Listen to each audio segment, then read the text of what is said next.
You speak every day. You ask. You offer. You hope someone will say yes. You try to get what you want, but sometimes they say no. They walk away. They ignore you. They choose someone else. And you wonder, why? Why do some people always get what they want? Why do their words seem to work like magic? Why do they walk into a room and leave with everything they asked for? It is not luck. It is not power. It is not charm. It is persuasion. And it is a skill, one you can learn, one you can master, one that can change everything. Like subscribe, share, and comment if you want to learn how to use your voice to create real impact. Persuasion is not manipulation. It is not force. It is not a trick. It is a tool used with wisdom, with purpose, with heart. It is how you speak truth and still get a yes. It is how you ask for what you need and actually receive it. It is how you move people, not with pressure, but with clarity. Most people think persuasion is loud, that you must be bold, fast, convincing. But true persuasion is quiet. It listens before it speaks. It studies before it moves. It speaks directly to what the other person feels. Because people do not respond to facts. They respond to feelings. And if you learn how to speak to feelings, you will never be ignored again. Let me tell you a truth. Everyone has a desire. Even the strongest person. Even the most silent one. Even the one who pretends they do not care. People want to feel seen. They want to feel safe. They want to feel important. They want to feel understood. Persuasion starts when you stop talking and start listening. When you pay attention. When you see the person, not just the problem. Imagine you are trying to sell an idea. You know it is good. You know it can help. But the other person is not listening. Why? Because you are talking about features, and they care about feelings. You are talking about what it is. They are thinking about how it makes them feel.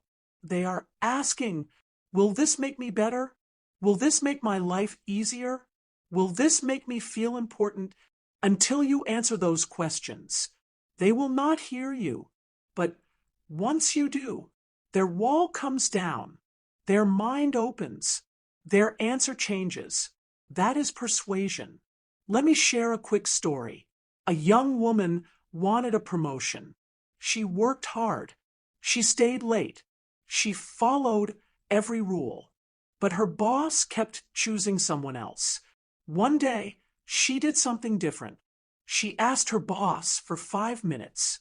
And she said this, I know you have many choices, and I am not the loudest in the room, but I solve problems. I stay calm under pressure, and if you give me a shot, I will protect your time and make your job easier. Her boss looked up. He paused, and for the first time, he listened, because she did not speak to the job. She spoke to the boss's pain. She spoke to what mattered most, and she got the promotion. That is the power of persuasion. You do not need more words. You need the right words. You do not need to control people. You need to connect with them. You do not need to push. You need to pull. People do not change because you say so. They change because they feel safe enough to follow. That safety begins with presence, with patience, with truth. And once you build that, you can ask for anything, and people will want to say yes, not because they are tricked, but because they feel seen. Persuasion is not something you use. It is something you become. A person who understands emotions, who listens with care, who speaks with purpose, and who moves through life with calm power. That power is inside you right now, and in the next section, you will learn the first step to building it. You will learn how to create instant trust. In the first 30 seconds of any conversation. That is where we go next. The first 30 seconds. That is all it takes to build trust, to create connection, to shape how someone sees you. Most people think they have time. They start slow. They explain. They wait. But by the time they finish their first sentence, the listener already made a decision. Trust you, or tune you out. Open the door, or close it. The window is small, but the impact is big. So what makes those first 30 seconds matter? It is not your voice. It is not your look. It is not your title. It is how you make them feel. Safe, seen, respected. People will not trust you because you are smart. They will trust you because they feel calm around you. Let me show you how it works. Imagine you walk into a room. You meet someone new. You want to ask them for something, but you do not rush. You do not beg. You do not overpower. Instead, you smile with warmth. You look them in the eye. You say their name clearly, and you begin with something simple and true. Thank you for your time. I respect how you lead. I would love to share something that I believe can help. In 12 seconds, you have given them a reason to listen. You made it about them, not about you. And that builds trust. The key is this. Start with connection, not persuasion. Do not jump to the pitch. Do not rush to your point. Start with presence. Start with respect, with curiosity, with calm energy. Let them feel that you are not a threat. Let them see that you are here to understand, not to push. People are trained to resist. When someone walks in and wants something, they raise a wall. Are you trying to sell me? Are you trying to pressure me? Why should I trust you? Your job is to lower that wall. And you do it with tone, with truth, with attention. Here is a quick tip. In the first 30 seconds, use their name. Say it with care. Why? Because nothing is sweeter to the human brain than the sound of its own name. It makes people feel important. It makes them feel safe. Say it softly. Say it clearly. Do not overdo it. Just once with heart. Then, ask something thoughtful. Not deep. Not too personal. Just something real. How are you feeling today? What has been keeping you busy? What matters most to you right now? These questions are bridges. They connect you. They open doors. They give you space to speak your truth. Let me share a story. A man was trying to close a deal. He had tried before, always failed. One day, he tried something new. He walked in. He looked the client in the eye. He said, "Before we talk business, I want to say thank you. You are building something powerful here, and I respect how you lead your team." The client paused, smiled, leaned in. For the first time, he listened because trust had been built. In the first few seconds, that is not luck.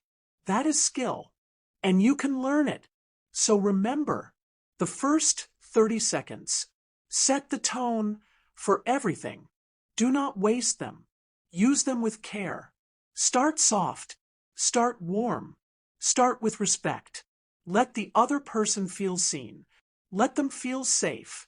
Because once they feel that, their mind opens, their heart softens, and persuasion begins. In the next section, you will learn how to go deeper, how to read a person's signals, how to understand what they really want, even when they do not say it. That is where we go next. Words are only part of the story. What people say is not always what they mean. What they feel is not always what they tell you. But their body speaks. Their tone speaks. Their silence speaks even louder. The best persuaders do not only listen with their ears.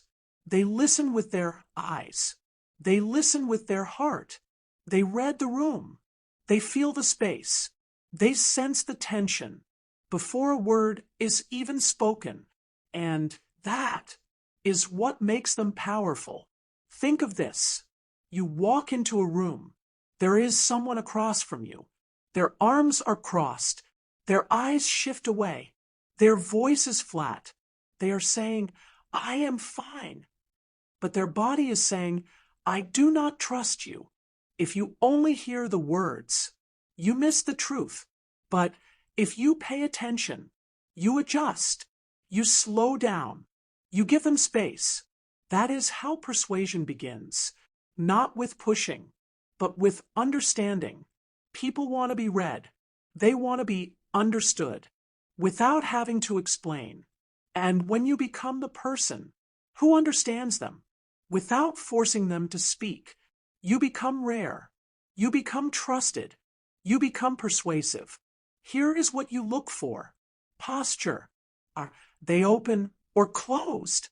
Are their shoulders relaxed or tight? Eyes. Are they looking at you or avoiding contact? Hands. Are they calm or fidgeting?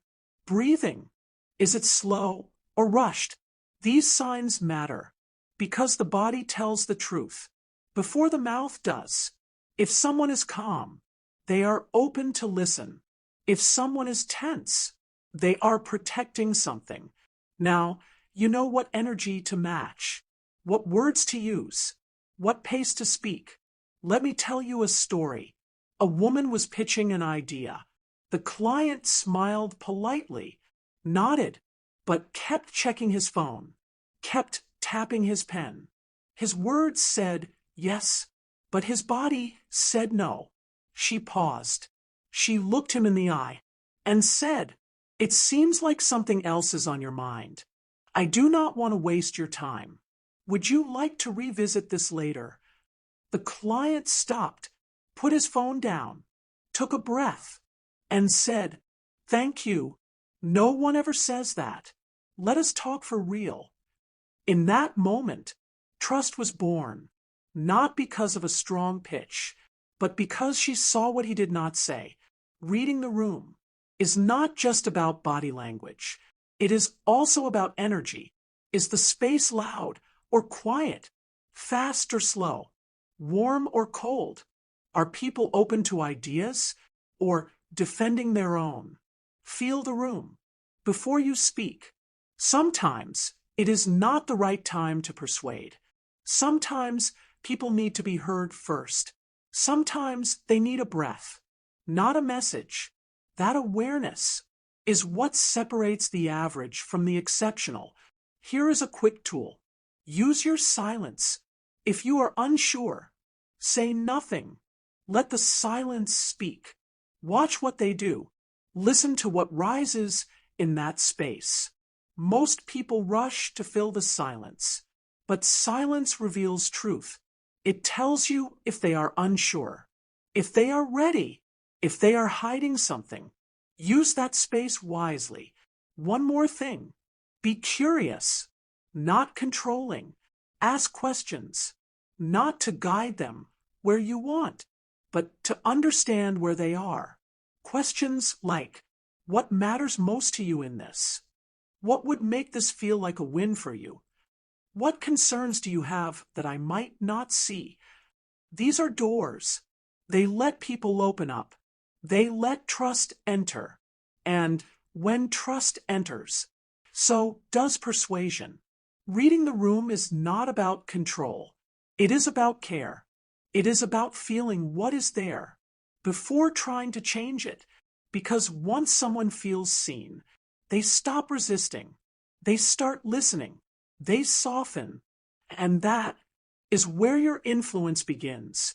Next, we will talk about how to shape your message so it lands with power, so it sounds like truth, so it becomes unforgettable.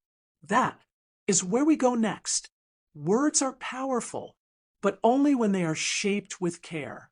Most people say too much. They speak in circles. They explain, then over-explain. And in the process, they lose the listener, because when a message is too long, too complex, too clever, it becomes noise. And noise never moves people. The best persuaders do not use big words. They use clear words. They do not try to impress. They try to connect. They do not try to sound smart. They try to sound real. That is what makes the difference. Imagine this. You ask someone for support. You say, "I was wondering if, perhaps at some point, you might be willing to consider assisting me with a few items that I believe could possibly align with your current goals." That sounds smart, but it feels confusing. Now, try this. "I have an idea that can help us both. It will only take 10 minutes. Would you be open to hearing it?" Same goal. Simple words. Direct. Clear. Which one makes you feel confident? Which one would you say yes to? The second one. Every time. Because it respects the listener's mind and their time. Here is the truth. If they do not understand it, they will not trust it. If they do not feel it, they will not follow it. So make your message easy to hear, easy to feel, easy to repeat. Let me give you a rule. One message, one goal, one ask. Do not overload the moment. Do not ask for too much at once. Know what you want. Say it with heart, and say it with strength. If you want someone to say yes, make it easy for them to say yes. If you want them to remember you, give them one sentence they cannot forget. That is the art of shaping your message. Let me tell you a story. A teacher had a new idea to change the way students learn. She prepared a long presentation. Charts, stats, slides. It was perfect. But when she delivered it, no one responded. They clapped, but they forgot. Then one day, she walked into a meeting with only a whiteboard. She wrote 7 words. What if school felt like freedom? The room went silent, because in that moment, everyone felt something, and they leaned in. Her idea did not change. Her words did, and that changed everything. So here is your lesson. Do not talk to impress. Talk to connect. Use the words they use. Speak the language of feeling. Paint the picture they already see in their minds. Instead of increased efficiency, say save time. Instead of scalable solution, say we grow together. Instead of synergy, say we work better side by side. Real words, real results. And here is another key. Use rhythm. Use silence. Let your words breathe. Do not rush. Do not cram everything in one breath. Say one line. Pause. Let it land. Then speak again. Because what you do not say can be just as powerful as what you do. Your message is not just content. It is an experience. Shape it with heart. Shape it with purpose. And shape it with the listener in mind. What do they care about? What do they fear? What do they hope for? Speak to that. Speak to them. And you will never be ignored. In the next section, you will learn how to use emotion, not to manipulate, but to move. Because feelings are the fuel of all persuasion. People do not move because of facts. They move because of feelings. They do not say yes because your idea is smart. They say yes because it feels right. You can have the best plan, the right logic, the perfect offer, but if there is no emotion behind it, it falls flat. Emotion is the engine. It is what drives action. It is what makes a message stick. It is what makes people remember. Most people try to persuade by logic. They explain.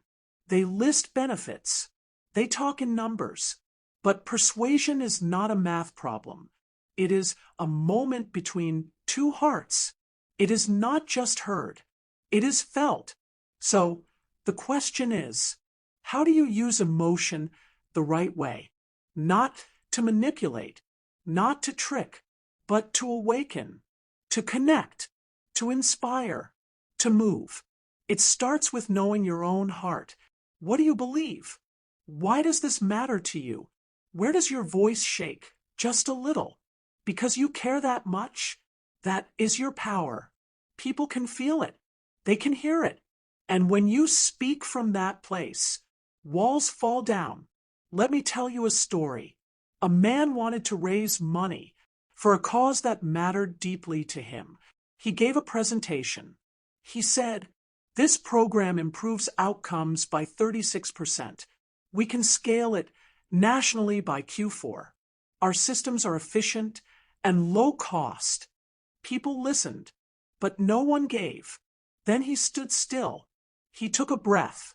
He looked at the room and told them a story. He said, "There is a boy named Eli. He used to skip school every week. His father was gone. His mother worked all day. He had no reason to show up. No one noticed him. But one day, our program showed up. Now Eli reads better than anyone in his class. And he wants to be a teacher." The room went silent. Tears filled a few eyes. Hands reached for wallets. Same mission, different message. Because the second time, he spoke to their hearts.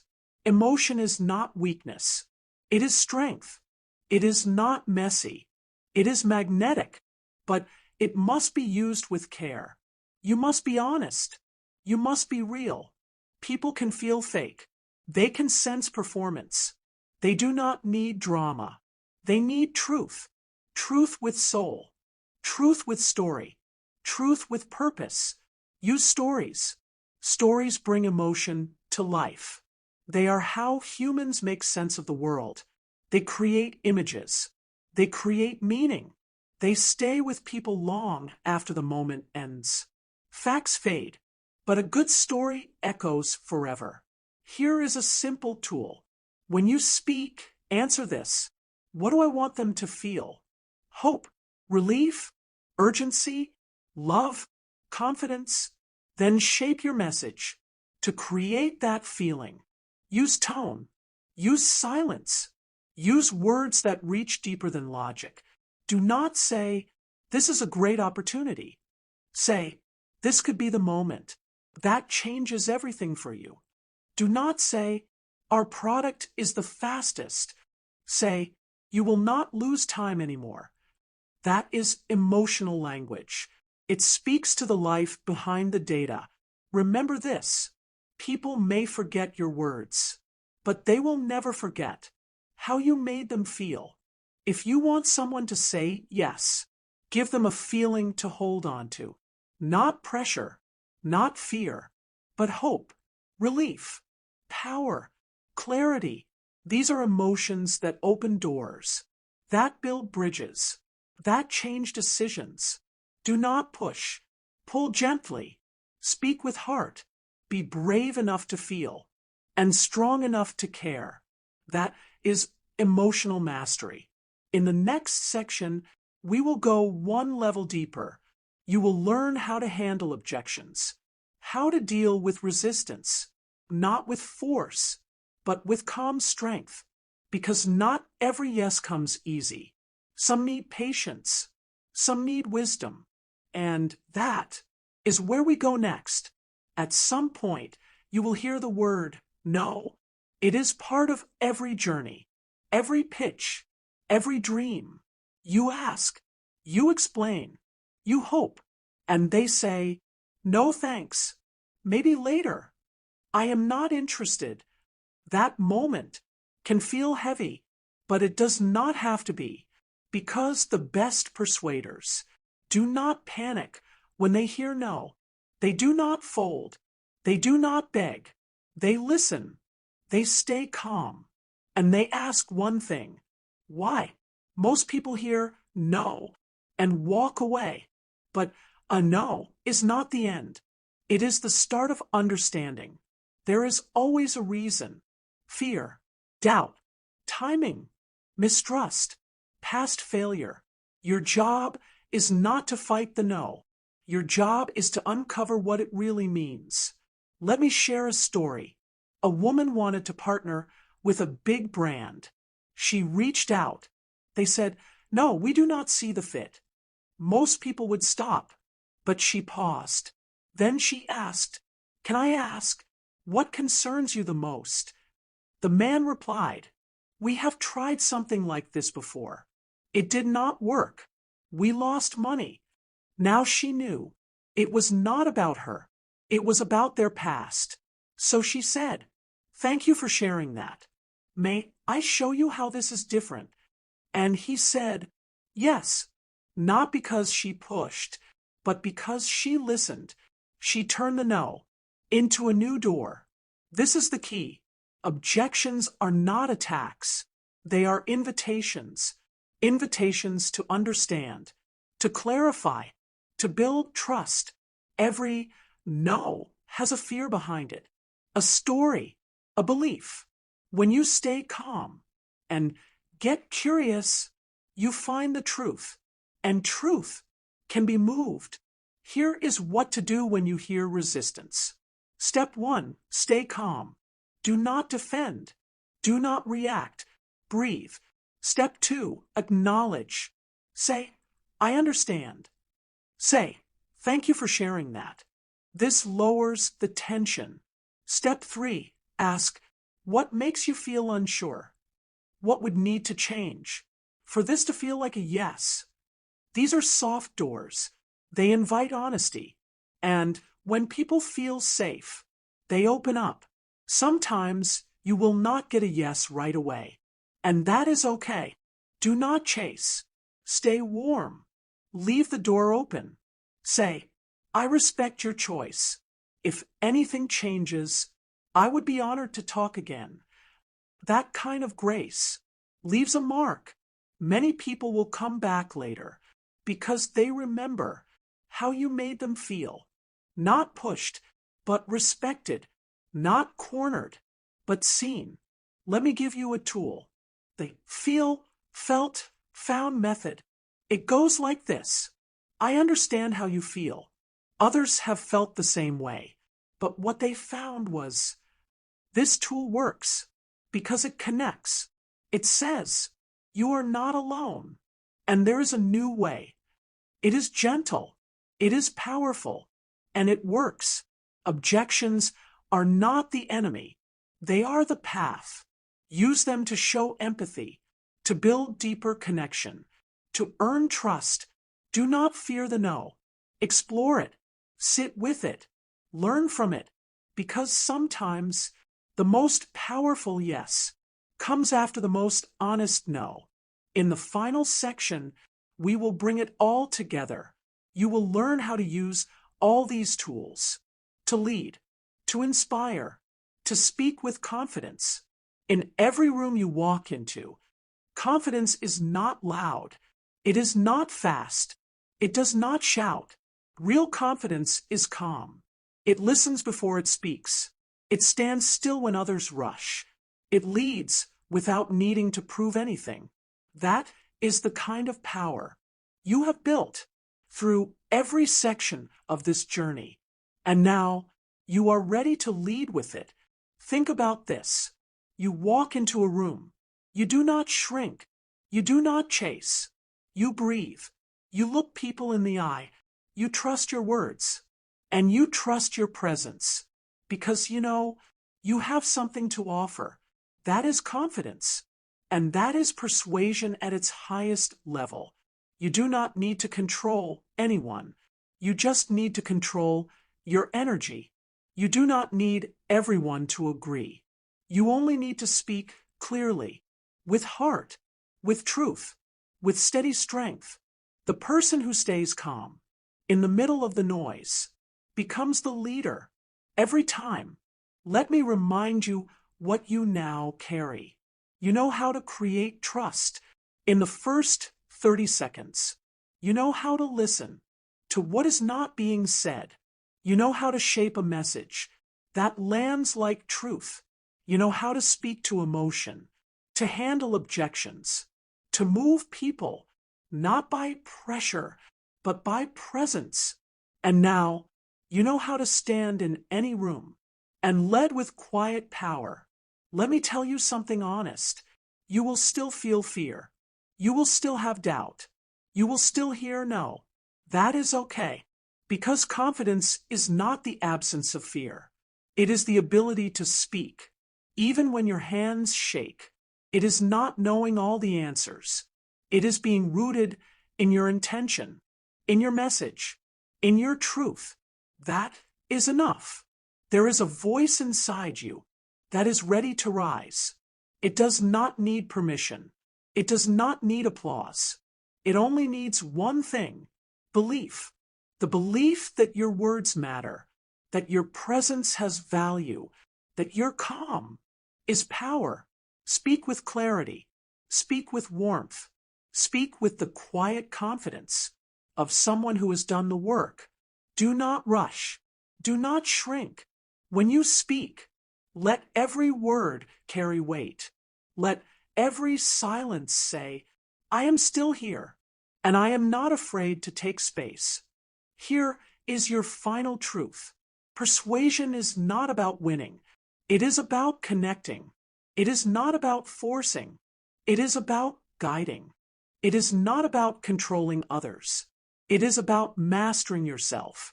When you master your energy, your words change lives, not because you shouted, but because you stayed still. When others panicked, you stayed soft. When others pushed, you stayed kind. When others closed, and that is what they remember. So now go speak. Speak in meetings. Speak in interviews. Speak to strangers. Speak to those you love. But speak with heart, with intention, with presence, because you are not just here to ask for what you want. You are here to invite others into what is possible. That is real persuasion. That is your gift. Thank you for joining this journey. If this summary moved you, subscribe, share, and comment so others can grow too. And never forget, the most powerful voice in the room is not always the loudest. It is the one that speaks from a place of peace. Be that voice, and you will get what you want. And more importantly, you will become someone others trust to follow everywhere.